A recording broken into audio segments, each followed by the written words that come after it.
Бүгін біз дәл осы диадеманы жасап үйренетін боламыз. Ол үшін бізге фетр қажет.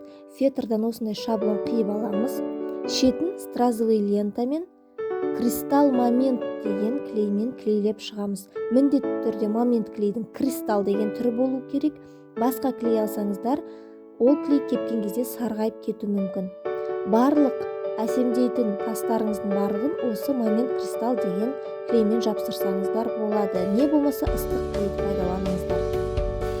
Енді мен осындай полубусиналарды қолдандым.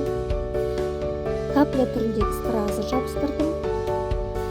Екінші дәл осындай оюлы шаблон қиып аламын. Енді ыстық клеймен екі шаблонды бір-біріне беттестіріп, ортасына клей жабыстырып шығамын.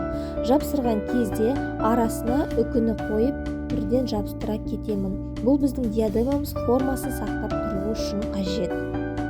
Міне осындай диадема пайда болды. Өздеріңіз жасап көріңіздер.